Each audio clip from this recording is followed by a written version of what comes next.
There is a particular kind of silence that settles over a palace when the person the world has been watching most closely finally decides to speak. It is not the silence of absence. It is heavier than that. It is the silence that comes right before something that cannot be unsaid, right before a woman who has spent the better part of a year shielding herself and her family from the full weight of public attention, finally steps forward and chooses honesty over protection. That is exactly what happened when Catherine, Princess of Wales, broke her long silence and sent a message to the world that nobody was quite prepared for, not in its timing, not in its tone, and certainly not in the quiet, devastating tenderness it carried. And at the center of that message was a name that most people had heard before but perhaps had never truly considered in the way they would after reading her words. The name of a small boy, the name of her youngest son, Prince Louis. To understand why Catherine's message hit the world the way it did, you have to go back to the very beginning of a year that the Princess of Wales herself would later describe as one of the hardest of her entire life. It started not with cameras or crowds, or the kind of royal ceremony that people associate with the Wales family, but with something far quieter and far more frightening. It started with a hospital room and a surgery, and a silence that would stretch out for months and leave the world speculating, whispering, and watching for any sign of what was really happening behind the walls of Kensington Palace. In January of 2024, Catherine underwent a planned abdominal surgery at the London Clinic in central London. The palace released a brief, carefully worded statement. There was no dramatic announcement, no press conference, no lengthy explanation. The public was told that the surgery had been successful, that the princess would remain in hospital for approximately 2 weeks while she recovered, and that she would not be returning to public duties for some time afterward. It was a clean and measured communication, the kind that royal households are practiced at delivering, designed to give just enough information to satisfy public curiosity without opening a door that could not be closed again. But the silence that followed was not clean at all. It stretched on for weeks, then months, and in that space something strange began to happen. The absence of Catherine from the public eye, a woman who had become one of the most recognizable and beloved figures in the world, created a vacuum that the internet rushed to fill with speculation, conspiracy theories, and increasingly wild claims about her whereabouts and condition. People were saying things that ranged from the merely dramatic to the genuinely absurd. There were rumors on social media that bore no relationship to any verifiable truth. There were so-called sources making claims that no reputable outlet could substantiate. And through all of it, the palace stayed quiet, and Catherine stayed quiet, and her family stayed quiet, and the silence seemed to grow louder with each passing week. And then in March of 2024, the silence ended, not with a press release, not with a briefing from palace officials, but with a video. A personal, carefully filmed, deeply human video in which Catherine herself sat in front of a camera at Windsor and told the world what had happened to her. She had been diagnosed with cancer. The cancer had been discovered after her abdominal surgery when further analysis revealed what had not been known before the operation. She was undergoing preventive chemotherapy. She was asking for time and privacy for herself and her family as they navigated something that none of them had asked for and none of them had been prepared for. And she was sorry, she said, for keeping people waiting, for not being able to tell them sooner, for the speculation her absence had caused. The world, almost in unison, exhaled, not because the news was good, it was not good news by any definition, but because she had spoken, because the silence had been replaced by something real and human and recognizable. People who had never particularly thought about the Princess of Wales found themselves sitting in front of their screens, with tears running down their faces. People who had been skeptical of the royal family found themselves moved in a way they had not expected. And people who had followed Catherine for years, who had watched her grow from a young woman marrying into one of the most scrutinized families in the world into a mother and a working royal, and a public figure of considerable gravity, felt something shift in the way they understood her. Because what Catherine showed the world that March was not a princess performing courage. It was a woman living it. There is a difference, and most people know instinctively what it is even if they struggle to put it into words. A performed courage is polished and contained, and it tells you what it wants you to see. A real courage is messier than that. It shows the edges. It lets you sense the weight beneath the composure. Catherine's March video was full of those edges. There was a steadiness in her voice that clearly cost her something. There was a careful choice of words that spoke of a person who had thought very deeply about what she wanted to say and how she wanted to say it. And beneath all of that, there was a mother talking about her children, about the decision to keep them protected from information they were not yet old enough to carry, about the care with which she and William had tried to navigate the impossible task of telling 3 young children that their mother was ill. This detail, the children, is the one that would later become so significant when Catherine broke her silence again months later with the message that became the focus of so much attention and so many conversations. But in March of 2024, it was simply one of the many threads of a story that was still very much in its early chapters. The world knew Catherine was ill. The world knew she was fighting. And the world settled in to wait, again, this time with a different kind of patience. The kind that comes not from uncertainty, but from something that felt almost like accompaniment. People were waiting with her in a way they had not been able to do before. The months that followed were not easy ones, and Catherine herself would later say so without softening the truth of it. She described the 9 months of treatment as incredibly tough for her and her family. She spoke of life changing in an instant and of having to find a way to navigate what she called stormy waters and road unknown. These are not the words of someone delivering a speech. These are the words of someone who had sat in the dark long enough to know exactly how dark it was, and who had chosen to find language for it, because she believed that others who were sitting in similar darkness deserved to know they were not alone. That impulse, the impulse to turn private suffering into public connection, is one of the defining things about the way Catherine approached this entire experience, and it would manifest most powerfully in the message that she eventually sent to the world with her son's photograph and her son's name in the caption. June of 2024 brought with it the first glimpse of Catherine that the public had seen since her video in March. It was Trooping the Colour, the annual military parade that marks the British sovereign's official birthday, and it was a carefully considered reappearance for a woman who had been away from the public eye for 6 months. She traveled with her children, Prince George, Princess Charlotte, and Prince Louis, in a state carriage down the mall from Buckingham Palace to Horse Guards Parade. She watched the ceremony. She appeared on the balcony, and when people saw her, the response was immediate and overwhelming. There were cheers. There were photographs.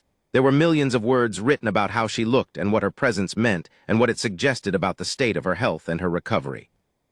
But it was the children who drew the eye in a particular way that day. George was composed and serious in the way that 11-year-old heirs to the throne sometimes have to be. Charlotte was bright-eyed and attentive. And Louis, 6 years old, small and dark-haired and possessed of a personality that had already endeared him to people all over the world through a series of hilariously expressive moments caught on camera at public events. Louis was simply himself. He held his mother's hand. He looked around at the crowds and the ceremony with the frank curiosity of a child who has not yet learned to perform interest when he is genuinely feeling it. And Catherine, for her part, looked at her children with something in her face that no camera could quite capture, but that everyone who saw the photographs later said they could feel. That look, the look of a mother who has been frightened and who is still frightened, but who is also standing in the sunshine with her children and choosing to be present in the full and aching meaning of that word, would return again and again in the months that followed. It was there in July when Catherine made her way to Wimbledon and was greeted with a standing ovation when she entered the royal box with Princess Charlotte. It was there in September when she sat with William and all 3 children in a field and filmed the quiet, intimate video in which she told the world that she had completed chemotherapy. And it was there, in its most distilled and powerful form, in February of 2025, when she posted a photograph taken by her youngest son and wrote words that people are still talking about long after the moment has passed. To understand why September's announcement mattered as much as it did, you have to understand what chemotherapy is and what it does to a person. It is not a gentle process. It is one of the more brutal things that modern medicine asks a body to endure in the name of fighting something even more brutal. It causes exhaustion at a cellular level. It alters the way food tastes and the way light feels and the way a person moves through even the most ordinary moments of a day. It requires a kind of endurance that is difficult to describe to someone who has not experienced it, and a kind of patience that goes against most human instincts, because the treatment itself makes you feel terrible in the service of a future in which you might feel better.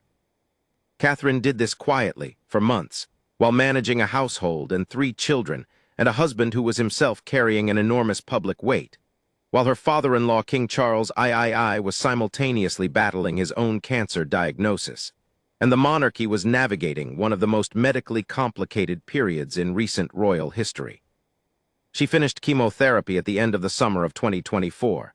The announcement came in that September video, and the way she delivered it told you everything about how she had changed in the months since March. There was a different quality to her presence, not weaker, if anything, the opposite. There was a groundedness that had not been there before, or perhaps had always been there, but had never been so visible, because suffering has a way of stripping away the surface of a person and leaving only what is most essential.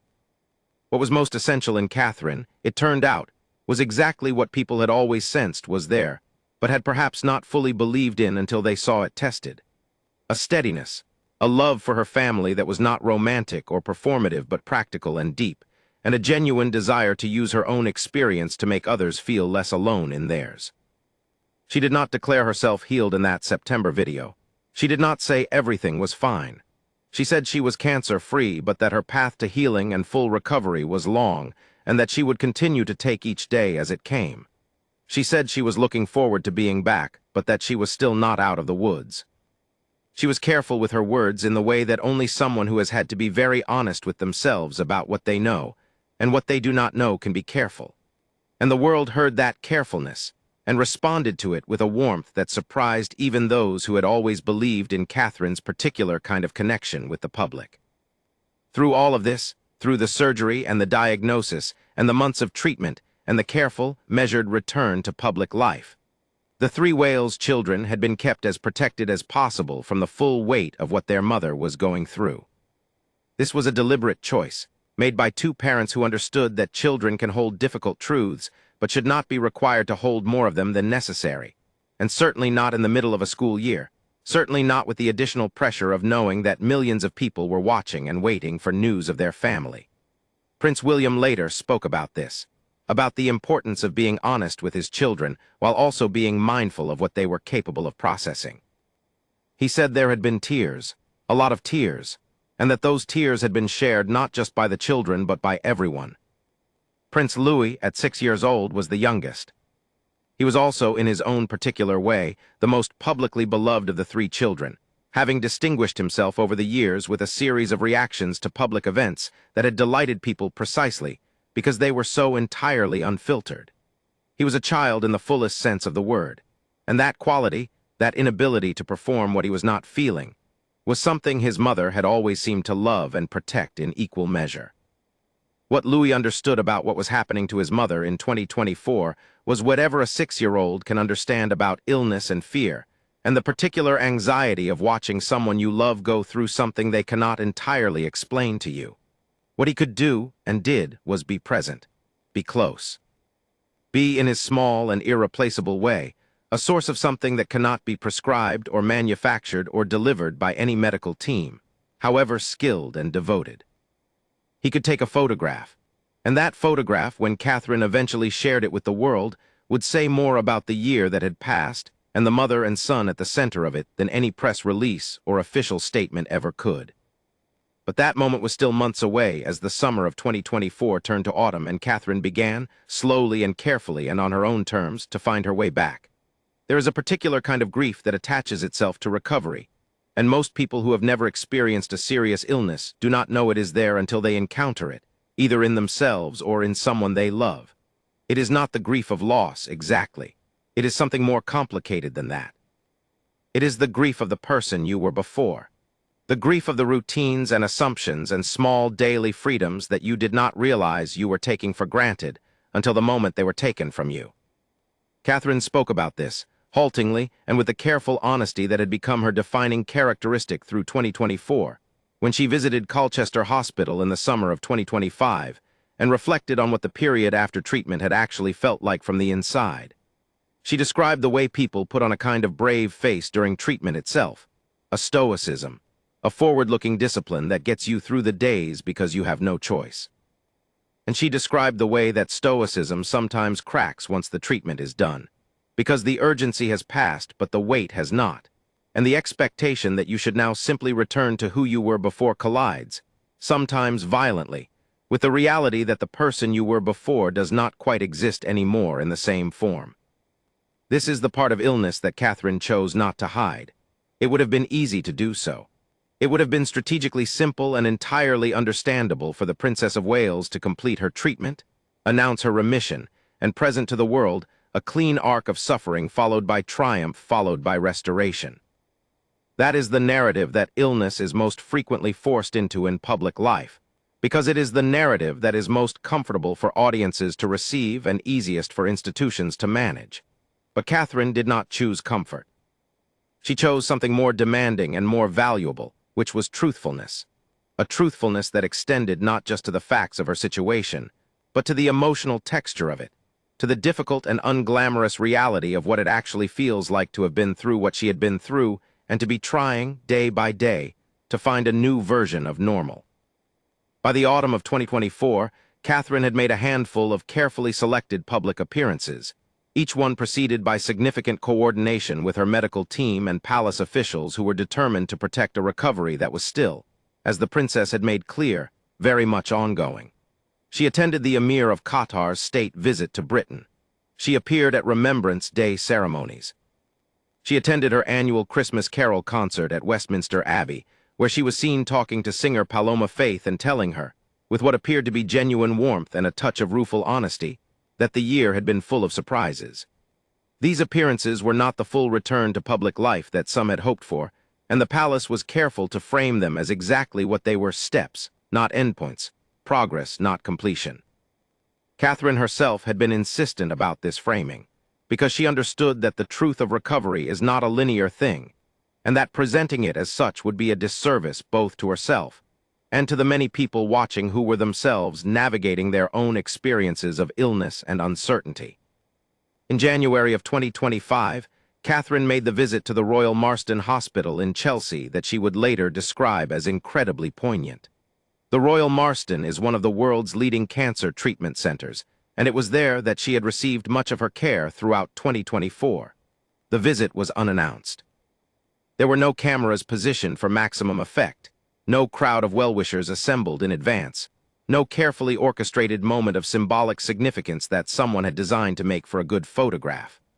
There was only a woman returning to a place where she had been, in the truest sense of the word, looked after, and wanting the people who had done that looking after to know that it mattered. She wrote about the visit afterward on social media, expressing her thanks to the team at the Royal Marsden for the care they had provided over the past year, and describing the deep gratitude she and William felt toward those who had walked alongside them quietly through everything they had faced. And then, a few days later, came the announcement that the world had been waiting for since September. Catherine confirmed that she was in remission. The language she used was precise and human and full of the kind of self-awareness that had characterized her communications throughout the entire experience. It was a relief, she said. She remained focused on recovery. She knew, as anyone who had experienced a cancer diagnosis would know, that it takes time to adjust to a new normal. She was looking forward to a fulfilling year ahead. There was much, she said, to look forward to. The message ended with an expression of gratitude that was directed not at the general public in the abstract, but at the specific, individual people who had supported her and her family. The heartfelt thanks that went to all those who had quietly walked alongside her and William as they navigated everything. People who couldn't have asked for more in the quality of support they had received. That remission announcement was received around the world with an outpouring of relief and warmth that was striking in its breadth. There were messages from other cancer patients and survivors who had felt accompanied by Catherine's openness throughout her treatment. There were messages from people who had lost loved ones to cancer and who found in her honesty a kind of recognition of what that experience looks like from the inside. There were messages from people who simply cared about her as a public figure and who had been quietly anxious for months and were now, finally, able to exhale. The response said something important not just about how people felt about Catherine, but about the particular power of public honesty in a world that is often saturated with managed narratives and controlled images. The power of a person with a large platform choosing to use it not to project an ideal, but to share a truth. It was into this context that, on the morning of February 3rd, 2025, Catherine posted a photograph. She posted it to the official Instagram account of the Prince and Princess of Wales, the same account that had carried her cancer announcement and her chemotherapy completion message and her remission confirmation. But this post was different from all of those in tone and intention. This was not an announcement. This was not a health update. This was something quieter and more personal, and in its own way, more powerful than any of the formal communications that had preceded it. It was a photograph taken in a woodland setting, early in the morning by the quality of the light, which was cold and clear and the kind of pale gold that winter mornings produce when the sun is low, and the frost has not yet left the ferns, and the trees are bare enough to let the light through in long, thin shafts. Catherine stood in the center of the frame with her arms spread wide, her head tilted back slightly, her coat dark against the pale winter landscape. Her face was turned away from the camera, or turned toward the sky, or both. It was difficult to tell exactly, which was part of what made the image so alive. She looked like a person breathing. Really breathing the way you breathe when you have forgotten for a while how to do it and have only recently remembered. The caption she wrote was short. 5 words directed at anyone who had ever received a diagnosis of any kind, anyone who had ever been defined by their illness in a way that felt like a reduction of everything they actually were. Don't forget to nurture all that which lies beyond the disease. She signed it simply with a capital C, as she always did when the post was specifically hers rather than a joint communication from the couple. And at the bottom, in the image credit, she listed the photographer, not a palace photographer. Not a press pool image, not a professional, the credit read Prince Louis. It took a moment for the world to absorb what it was reading. Prince Louis, 6 years old at the time the photograph was taken. A small boy with his mother's eyes and his father's determined chin. A child who had made headlines not for any particular achievement, but for the extraordinary expressiveness of his face at public events, and for the kind of unguarded joy that very young children in very unusual circumstances sometimes manage to hold on to against all odds. Prince Louis, who was in the woods with his mother on a cold February morning, had picked up a camera and taken a photograph of her that she chose to share with the world. The choice to share it, and specifically to credit him, was not accidental. Nothing Catherine did in her communications during this period was accidental.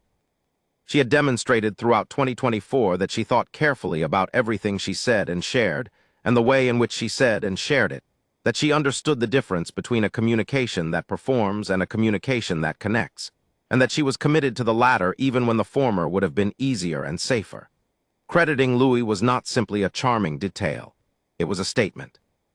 It was a statement about who had been with her through the year that had just passed, about the unexpected sources of sustenance and healing that serious illness reveals to the people enduring it, about the way children hold space for their parents in ways that adults sometimes cannot, because children do not yet know to be careful around grief or fear or vulnerability, and so they simply show up, completely and without condition. A 6-year-old with a camera in the woods on a winter morning is not trying to document anything. He is not trying to create a beautiful image, or make a statement, or say something meaningful about his mother's journey through cancer and out the other side. He is simply looking at his mother and pressing a button and capturing what he sees, which is, apparently, a woman standing with her arms open to the cold air and the pale light, a woman who looks to the eye of a child who loves her like someone who is okay, like someone who is going to be okay. There is nothing in the image that is technically sophisticated. There is everything in the image that matters. What Catherine understood, and what she demonstrated by choosing that photograph and crediting her son, is that recovery from serious illness is not a solitary project. It is not something that happens in a hospital room or a doctor's office or even in the private interior of a person determined to get better. It is something that happens in relationship, in the specific irreplaceable relationships that constitute a person's actual life, the ones that exist independently of any title or role or public identity. For Catherine, those relationships centered on 3 children who had watched their mother be ill and were now watching her be well, or at least better, and who were contributing to that wellness in ways they probably did not understand and certainly had not been asked to. Louis had not been asked to document his mother's recovery.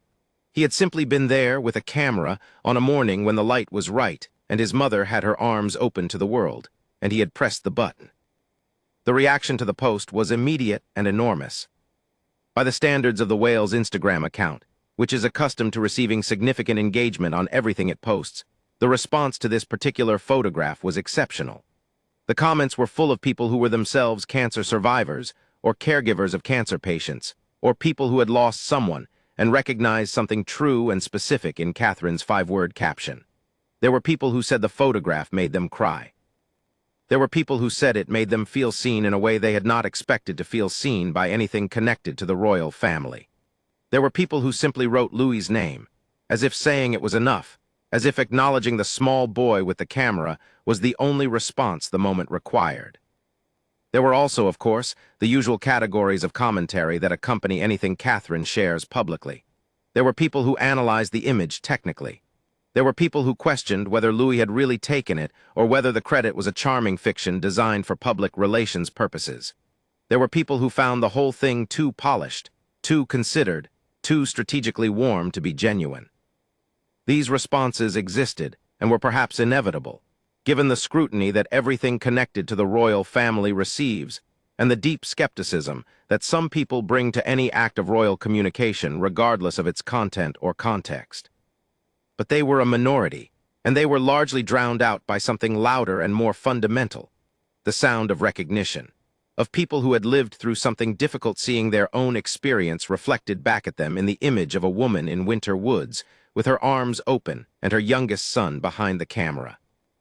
Catherine's post went up on February 3, 2025, the day before World Cancer Day. The timing was deliberate. She had chosen that date and that message and that photograph specifically because World Cancer Day is a moment when people around the world who have been affected by cancer, as patients, as survivors, as the families and friends and caregivers of those who are fighting or who have been lost, are invited to speak and to be heard and to remember that they are not alone in what they carry. Catherine used her post to contribute to that moment in the most personal and least abstract way possible, not by citing statistics or promoting a campaign or delivering a scripted message of support, but by posting a photograph taken by her child and writing 5 words that spoke directly to the person on the other side of the screen who was reading them, because they needed to be reminded that they were more than their diagnosis. In doing this, Catherine aligned herself, quietly but unmistakably, with a tradition of public figures using their own experience of illness not as a source of narrative capital, but as a bridge. It is a different kind of advocacy from the kind that involves lending a name to a cause or appearing at a fundraising event. It is more demanding and more vulnerable and more likely to be misread, because it requires a person to step outside the protective frame of the role they occupy and simply be a person who has been frightened and is still finding their way back and wants to use that finding their way back to make someone else feel less frightened too. This is what Catherine did, and the photograph taken by Prince Louis was the most crystalline expression of it. An image of a woman whose recovery was not yet complete, shared in a format that acknowledged its incompleteness, credited to the child whose presence was itself the best evidence of what she was recovering for. By February of 2025, the public's relationship with Catherine had changed in a way that was difficult to fully articulate but easy to sense. She had always been admired and watched, and by many, genuinely loved in the way that public figures who do their jobs with grace and consistency tend to be. But what had happened over the course of 2024 and into 2025 was something more than admiration. It was something that had more in common with accompaniment. People had been with her, not physically, not in any literal sense, but in the way that people are with someone they care about when they are waiting to hear how a very difficult thing is going to turn out. And now, on the other side of the most difficult part, with her children around her and the cold winter light coming through the trees and Louis's photograph on the world's screens, there was a collective sense of something that felt almost like relief on behalf of someone else, which is not a feeling that comes from admiring a public figure. It is a feeling that comes from caring about a person. And this shift, this movement from admiration to something closer to care, had happened precisely because Catherine had chosen, at every difficult juncture of the past year, to be honest rather than managed. She had told the truth about being ill. She had told the truth about how hard it was. She had told the truth about not knowing how long the road would be. And now she was telling the truth about this, about standing in winter woods with her arms open and her face to the sky, about having a 6-year-old son who took photographs of her in the morning light, about the strange and sustaining grace of being recovered too, even partially, by the people who love you simply because they cannot help it. There is a photograph that most people have seen without knowing quite how to hold it. It was taken by a 6-year-old boy on what was probably an ordinary morning for him.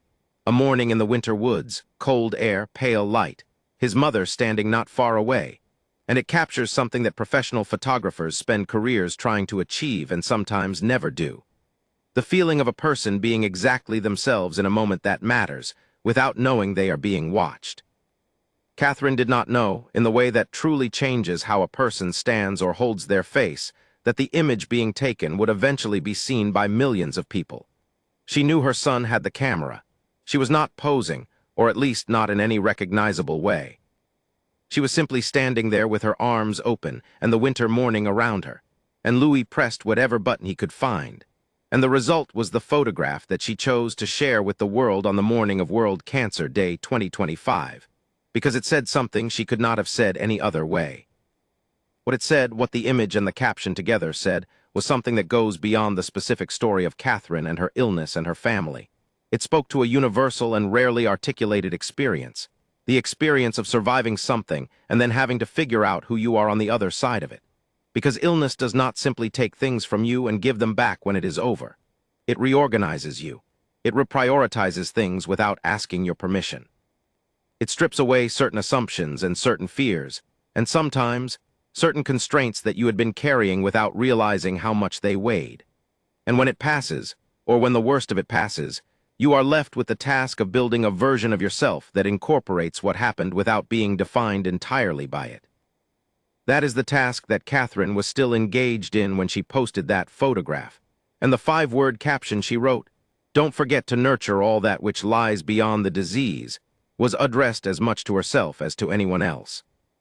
In the weeks and months that followed the World Cancer Day post, Catherine's return to public life continued to develop in the careful, deliberate way that had characterized every step of the process since the previous spring. She attended events. She resumed some of her work with the Royal Foundation, the charitable organization through which she and William channel much of their public engagement.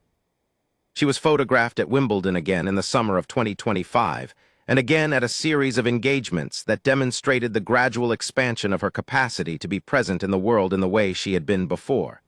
She was warmer, some observers noted, more grounded, less constrained by the particular kind of guardedness that very public figures sometimes develop as a defense against the relentless demands of their visibility. Whether that was a product of what she had been through, or simply the natural deepening that comes with time and experience, was impossible to say with certainty, and perhaps the distinction does not matter much. What was observable was that Catherine in 2025 felt, to the people who watched and worked with her, like a person who had learned something about what was worth protecting and what was worth releasing, and who was living according to that knowledge. Prince William, for his part, was consistently and visibly present throughout all of this, not as a spokesperson or a protector, but as a partner in the truest sense of the word. He had been photographed alone through most of 2024, carrying out royal duties that would otherwise have been shared between the two of them, managing his own grief and fear and uncertainty while presenting a public face that was composed and committed, and did not give the impression of a man who was frightened, even when he almost certainly was. He had spoken in his own careful way about what the year had been like. He had described his children as his world, and his wife's strength as something remarkable. On her birthday in January 2025, he posted a photograph of her with a message that said, simply and with the kind of directness that the most true things often have, that the strength she had shown over the last year had been remarkable, and that their children and he were proud of her. What William's presence throughout this period demonstrated, and what the Wales family's collective approach to one of the most difficult years any royal family had faced in recent memory demonstrated, was something about the nature of support that is worth examining. Support for a person going through serious illness is not always dramatic. It is not always the grand gesture or the public statement or the visible act of solidarity that photographs well and reads clearly from the outside. Often it is the opposite of all those things. It is the person who shows up at the same time every day and does the same thing they always do.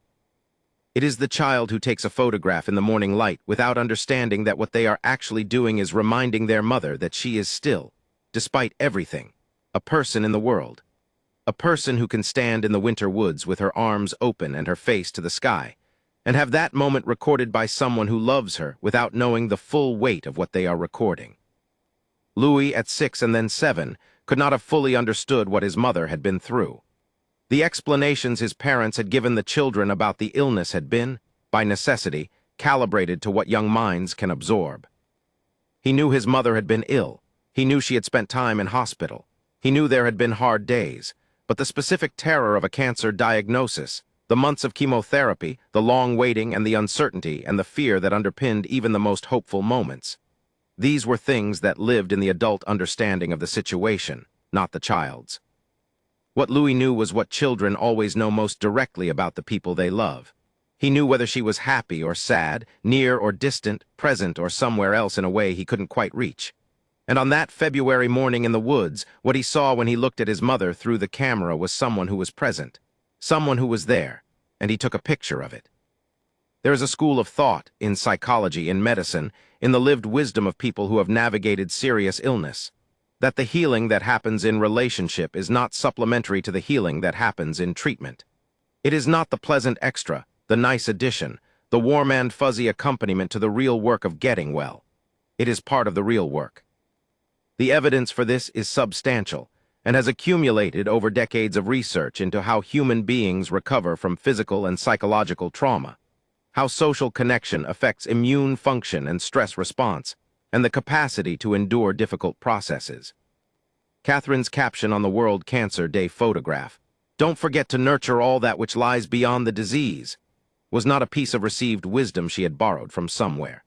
It was something she had learned from the inside, from having been very ill and having discovered, in the specific texture of that experience, what it was that had held her together through the worst of it. What held her together was, by her own account, and by the evidence of everything she shared during that year, primarily her family, her children, the texture of ordinary days with them, the small demands they made on her attention that pulled her back into the present when the weight of what she was facing might otherwise have pulled her somewhere darker. The way George and Charlotte and Louis continued to need things from her, continued to need her to be their mother, specifically and irreplaceably, in a way that no one else could be, and the way that neediness, which might in other circumstances have felt like a burden, became instead a kind of anchor. Something to return to. Something to keep returning to day after day, through the good days and the bad days and the days that fell somewhere in between. By the time 2025 moved through its early months and into spring, Catherine had become something that she had not precisely been before, a reference point. Not in the abstract, elevated way that very famous people sometimes become reference points for qualities they are thought to embody, courage, grace, composure, but in a more specific and more personal way. She had become a reference point for people who were navigating their own experiences of illness and uncertainty, and the complicated business of coming back from something that has tried to take you apart. She received messages, many of which she and the palace have spoken about in general terms, from cancer patients and survivors who said that her openness had helped them feel less alone during their own treatment. From family members of people who were ill, who said that seeing Catherine manage what she managed while remaining as present and as human as she had remained had given them something they could hold on to. From people who had lost someone and who found in her willingness to speak honestly about the difficulty of the experience a kind of acknowledgement of their own grief. This is the particular power of honesty at scale, and it is a power that Catherine appeared to understand instinctively, even if she did not articulate it in those terms. When a person with a very large audience chooses to tell the truth about something difficult, the effect is not merely informational. It is connective. It does not simply add a piece of information to the listener's store of knowledge. It does something more fundamental, which is to make the listener feel that the thing they have been experiencing privately, and perhaps wordlessly, is real and shared and survivable. Catherine's communications throughout 2024 and into 2025 functioned in this way for an enormous number of people, and the World Cancer Day photograph, so simple, so specific, so human in its origins and its composition, was perhaps the purest expression of that function. In the early months of 2026, Catherine and William continued the return to normal that had been the goal and the intention since the previous year.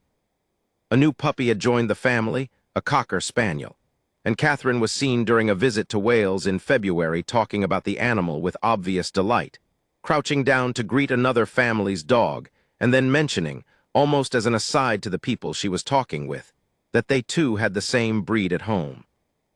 It was the kind of detail that seemed small and was not small at all, because it was the kind of detail that belongs to an ordinary life that had been interrupted and complicated and threatened, and that was being rebuilt, thread by thread, with all the particular joys and textures of its ordinariness restored to it.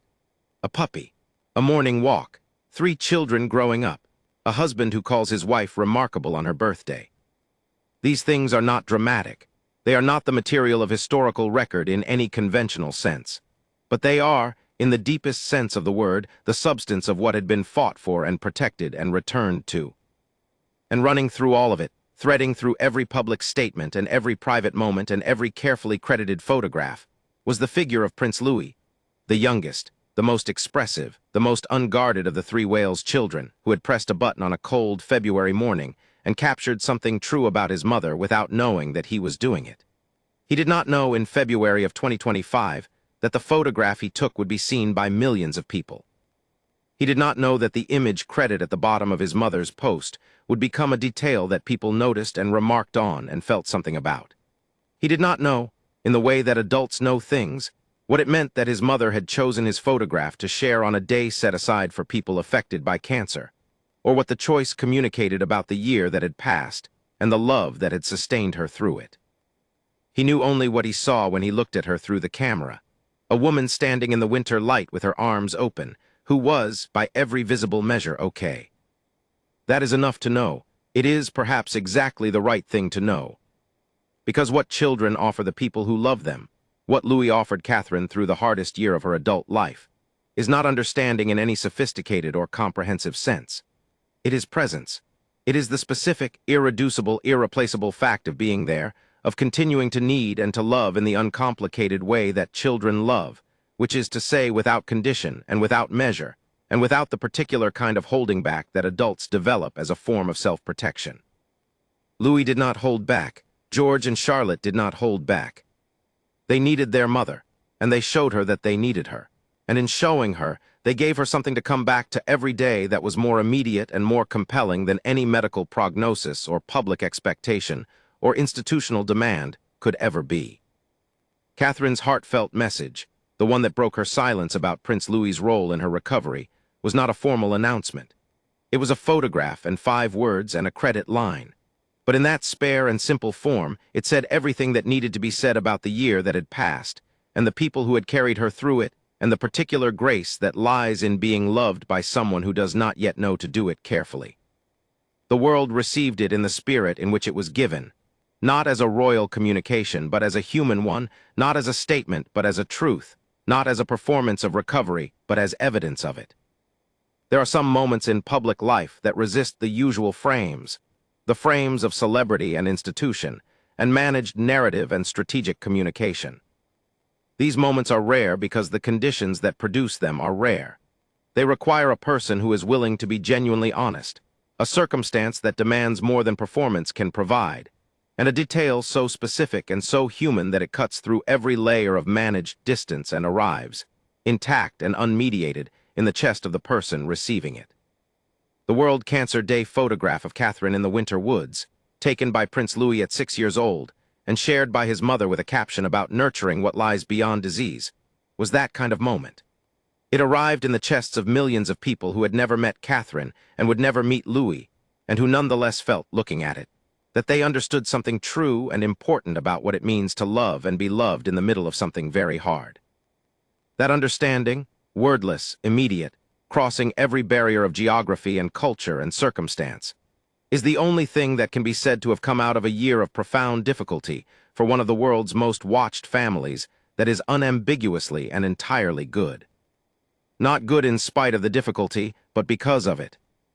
Because Catherine chose not to manage the difficulty but to live it honestly, and because she had around her 3 children who loved her without knowing how much it mattered, and because one of them, the smallest one, the most exuberant one, the one with her eyes and his father's chin, picked up a camera on a February morning and pressed a button, and captured a woman who was still becoming, who was still finding her way back, who was standing with her arms open to whatever came next. That image is the one that will stay. That detail, the credit, the small name at the bottom, Prince Louis, is the one that says everything. The 6-year-old with the camera, the mother in the woods, the light coming through the bare winter trees. And whatever it is that passes between a child and a parent when the worst is over, and the morning is cold and clear, and the world, for the first time in a long time, feels like a place where something good might still be possible.